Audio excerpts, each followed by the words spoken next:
Agora que a gente já conhece as estruturas de dados e o algoritmo que a gente vai utilizar para resolver os nossos search problems, ainda falta a gente definir um pequeno detalhe, mas que vai ser muito importante para o desempenho e para o comportamento da nossa inteligência artificial, que tem a ver com essa etapa de remover o nó da frontier, que é definir se a nossa frontier vai ser uma pilha ou uma fila. Vocês sabem que pilha e fila são estruturas de dados semelhantes com uma ligeira diferença, né? A fila ela tem aquele comportamento FIFO, first in, first out, ou seja, o primeiro que chega é o primeiro a sair.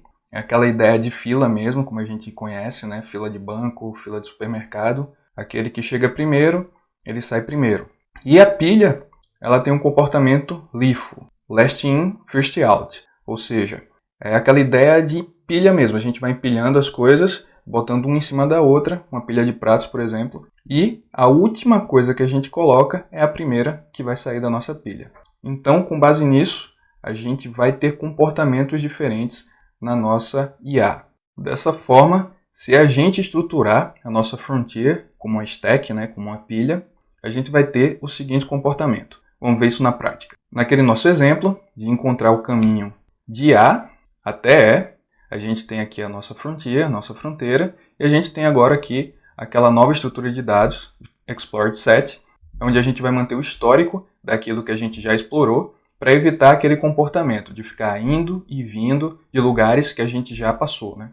O nosso primeiro passo é começar do initial state. Então, adicionar o nosso initial state à nossa frontier. Se a frontier não estiver vazia, a gente remove um nó da frontier. E é isso que a gente vai fazer. A gente removeu o nó A, é o nosso objetivo. Não, nosso objetivo é E. Agora a gente adicionou A no explored set e vai explorar A, expandir A. A partir de A, eu só posso chegar até B. Então eu vou fazer aquele mesmo procedimento, adicionar B na nossa frontier. Frontier está vazia? Não. Então vamos retirar um nó da frontier. Nesse caso, um nó B. Explorar B e adicionar no explored set. A partir de B, eu posso chegar em C e em D. Então eu vou adicionar C e D à minha frontier. É agora que a gente vai começar a ver o comportamento diferente entre utilizar uma pilha ou uma fila, né? A gente está utilizando agora aqui uma pilha. Dessa forma, o último item adicionado deve ser o primeiro que vai sair. Nesse caso, D. Então, eu vou tirar D da minha frontier, adicionar o meu explored set e analisar D. D é o meu objetivo? Não. Então, vou expandir D e a partir de D eu só posso chegar até F. Dessa forma, eu vou adicionar F na minha frontier e, de novo, como é uma pilha, eu vou retirar o último item adicionado. Vou retirar F, adicionar o explored set e verificar se F é o meu objetivo. F é o meu objetivo? Não. Vou voltar à minha frontier e retirar agora C. Retirei C, adicionei o meu explored set. A partir de C, eu só posso chegar até E. Então, vou adicionar E à minha frontier, retirar E da frontier e verificar se é o meu objetivo. Nesse caso, é o meu objetivo. Então, eu encontrei a solução para o meu problema. Esse tipo de abordagem, utilizando pilha para a nossa frontier, é chamada de Depth First Search, ou DFS, que é o algoritmo de busca que sempre expande o nó mais profundo na fronteira. Se a gente voltar aqui, você pode ver que primeiro ele foi percorrendo um único caminho o mais fundo possível, até chegar ao final aqui em F. Depois ele voltou e percorreu o outro caminho o mais fundo possível, até chegar em E. Essa é a chamada busca em profundidade, ou DFS. Em oposição, a gente tem a Breadth First Search, ou BFS, que é a chamada busca em largura, que é o algoritmo de busca que sempre expande o nó menos profundo na fronteira, ou seja, o nó mais raso. E como eu falei, nesse caso, em vez de uma stack, de uma pilha, a gente vai utilizar uma queue, uma fila, que tem esse comportamento de first in, first out. Ou seja, o primeiro que chega é o primeiro a sair.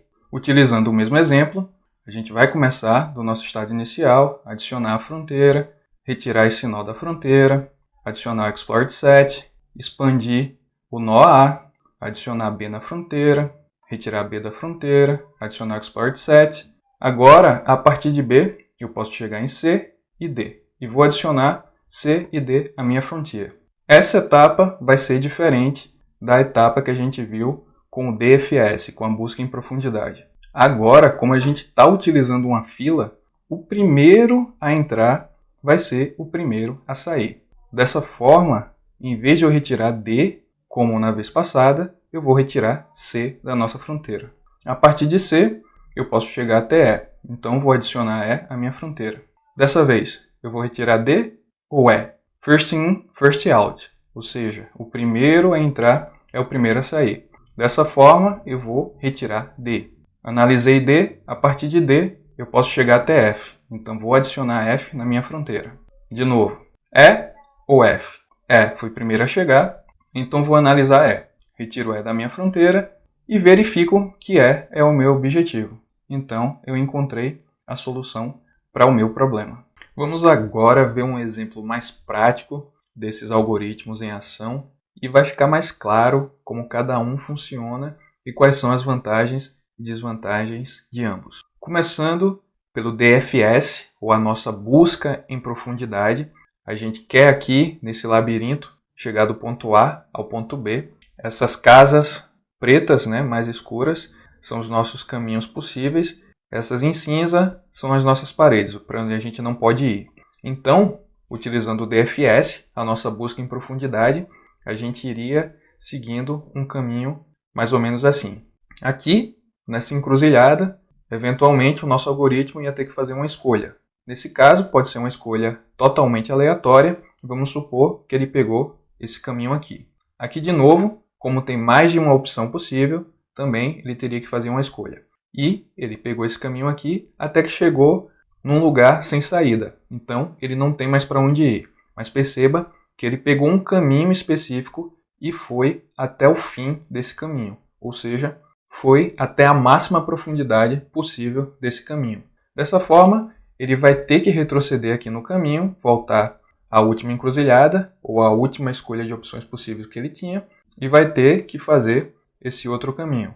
De novo, ele vai voltar para a última encruzilhada e seguir pelo caminho até o fim. Volta para a próxima e assim sucessivamente até que eventualmente ele encontre o nosso objetivo. Se o nosso search problem for um problema que tem um espaço finito, ou seja, que tem fim, a busca em profundidade com certeza vai conseguir achar uma solução para esse problema. Mas ela vai achar a melhor solução para o nosso problema? Não necessariamente. Como a gente vai ver agora nesse exemplo, a gente tem aqui também um labirinto, num formato diferente, e claramente a gente consegue perceber que esse caminho aqui é o caminho mais curto de A para B. Mas o nosso DFS, a nossa busca em profundidade, nesse caso, ela pode começar por esse caminho ou pode começar por esse caminho. Isso vai depender de vários fatores. Nesse caso, simples aleatoriedade. Assim, vamos supor que ela começou por esse caminho e foi seguindo até que chegou até B. No entanto, como a gente já viu, há um caminho muito mais óbvio e muito melhor para chegar de A até B. Dessa forma, a gente pode garantir que a nossa busca em profundidade, num espaço finito, ela vai encontrar uma solução para o nosso problema, mas nem sempre ela vai encontrar a melhor solução para o nosso problema. Vamos dar uma olhada agora no comportamento do BFS, ou da busca em largura. Aqui o mesmo exemplo, o mesmo labirinto, mas a abordagem vai ser um pouco diferente. Em vez da nossa IA escolher um caminho e ir até o final, e eventualmente ter que voltar esse caminho, escolher outro e ir até o final, na busca em largura ela vai alternando entre todos os caminhos possíveis. Assim, ela vai seguindo esse comportamento de sempre ir percorrendo o caminho mais próximo do nosso estado inicial, ou seja, o caminho menos profundo ou mais raso. E se a gente for continuando, você pode observar que uma hora ela também atingiu o nosso objetivo, ou seja, encontrou a solução para o nosso problema. E com a busca em largura, com o BFS, a gente pode garantir que a nossa IA, se houver uma solução possível, ela sempre vai encontrar a melhor solução para o nosso problema. Mas vamos voltar para esse exemplo do labirinto maior e ver como é que a nossa busca em largura vai se comportar.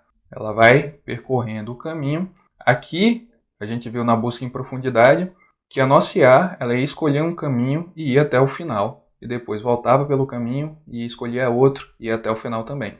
Como a gente já viu, a nossa busca em largura vai fazer diferente. Então ela meio que vai alternando entre os caminhos possíveis. Mas você pode observar que nesse exemplo do labirinto maior, para percorrer os caminhos e encontrar a nossa solução, ela praticamente percorreu todo o labirinto. Dessa forma, embora a busca em largura possa garantir que eventualmente a gente encontre a melhor solução para o nosso problema, pode ser muito custoso fazer isso, seja em tempo, processamento e memória. Então você já pode perceber que há um trade-off, né? Uma troca entre esses dois algoritmos, entre a busca em largura e busca em profundidade. Os dois garantem que eu vou encontrar uma solução para o meu problema. A busca em profundidade, eventualmente, pode encontrar uma solução ótima para o meu problema. E a busca em largura garante que eu vou sempre encontrar a melhor solução para o meu problema. Mas, às vezes, de uma maneira muito custosa. Por hoje é só. Espero você na próxima aula.